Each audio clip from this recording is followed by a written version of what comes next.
નમસ્તે વિદ્યાર્થી મિત્રો, સ્વાધ્યાય 6.4 દાખલા નંબર 5 જેની રકમ છે ABCD એક ચતુષ્કોણ આપેલ છે જેમાં AB plus BC plus CD plus DA એટલે કે ચારેય બાજુનો સરવાળો એ 2 ગુણ્યા AC પ્લસ BD જેટલો થાય છે અથવા કે 2 થી મોટો થાય છે એવું પ્રૂવ કરવાનું છે.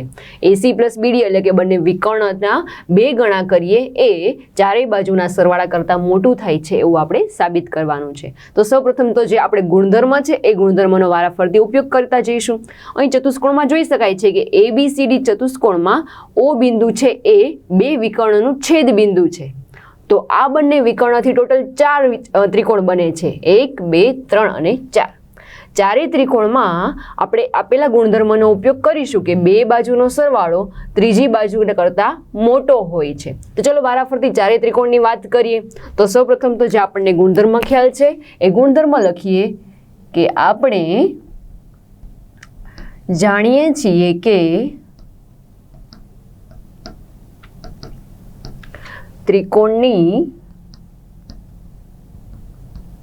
2 બાજુઓનો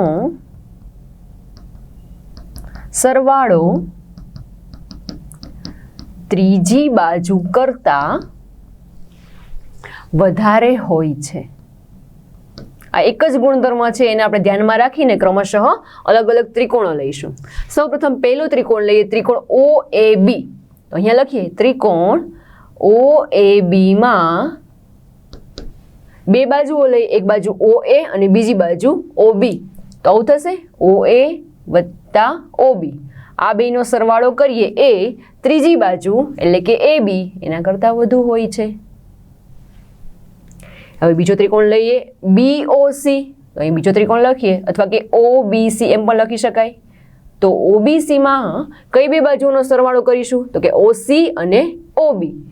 OC વત્તા OB. ત્રીજી બાજુ કઈ વધી છે હવે? તો કે BC એના કરતાં મોટો હોય છે. હવે ઉપરનો ત્રિકોણ લઈએ OCD.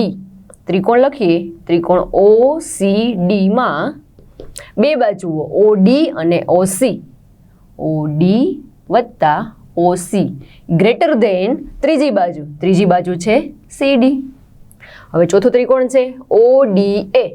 અહીંયા લખીએ ત્રિકોણ ODA માં 2 બાજુઓ OD બાજુ અને OA બાજુ. OD વત્તા OA. આ બંનેનો સરવાળો ત્રીજી બાજુ એટલે કે AD એના કરતાં વધારે હોય છે.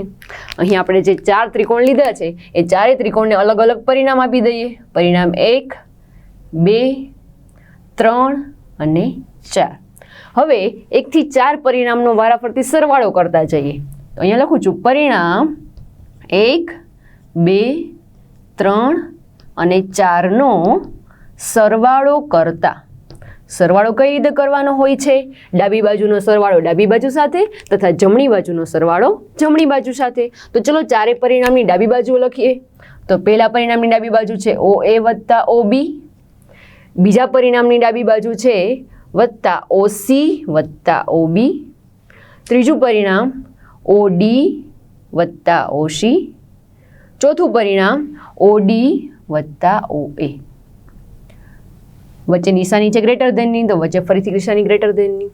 જમણી બાજુનો સરવાળો, જમણી બાજુ શું છે પરિણામ 1ની? તો કે AB, પછી છે BC, ત્યારબાદ આવે છે CD અને લાસ્ટમાં ચોથા પરિણામની જમણી બાજુ છે AD. હવે ડાબી બાજુએ જોઈએ કે એક જ પરિણામની 2 જોડ બને છે. જો અંડરલાઈન કરતા જઈ ખ્યાલ આવશે. OA બાજુ 2 વાર છે, OB બાજુ પણ 2 વાર છે, OC પણ 2 વાર અને OD પણ 2 વાર છે. એટલે કે બધી જ બાજુઓ 2 વાર છે. તો આવી રીતે લખી શકીએ કે 2 ગુણ્યા OA વત્તા OB વત્તા OC વત્તા OD ગ્રેટર દેન જમણી બાજુ એઝ ઇટ ઇઝ એમ રાખીએ AB વત્તા BC વત્તા CD વત્તા DA. હવે શું કરી શકાય? આપણે જે ક્વેશ્ચન જેવી પરિણામ જોઈએ છે એના માટે આપણે શું કરી શકાય? તો કે ખૂબ જ નજીક છીએ આપણે.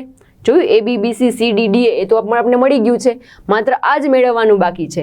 તો એના માટે જોઈએ કે આકૃતિમાં OA અને OC એક વિકર્ણ છે એના બે ભાગ છે OA અને OC. આ બંને ભાગને ભેગા કરીએ તો AC બને છે. એટલે કે રકમમાં જે OA અને OC દેખાય છે તેની બદલે હું AC મૂકી દઉં છું. અહીંયા થશે 2 ગુણ્યા AC. એવી જ રીતે બીજા બે ભાગ છે OB અને OD. આકૃતિમાં જોઈએ જી OB ભાગ અને OD ભાગ. આ બંને ભાગને ભેગા કરીએ તો એક વિકર્ણ BD બને છે. એટલે કે આ બીજા બે વિકર્ણને કાઢીને બીજા બે બાજુઓને કાઢીને એક વિકર્ણ લખું છું BD. ચારે બાજુનો સમાવેશ થઈ જાય છે બે બાજુઓમાં. તો ત્યારબાદ જમણી બાજુ એમ નામ રાખીએ કે AB વત્તા BC વત્તા CD વત્તા DA. હવે રકમમાં જોઈ શકાય છે કે આપણું પરિણામને એકદમ નજીક છીએ, પરંતુ રકમમાં આ બાજુ છે એ ડાબી બાજુ લખેલી છે અને જે ડાબી બાજુ છે એને જમણી બાજુ લખેલી છે. તો ચલો બંને બાજુને ઉલટાવી દઈએ. જો બંને બાજુને ઉલટાવીશું તો જે વચ્ચેની નિશાની છે એ ચેન્જ થઈ જશે.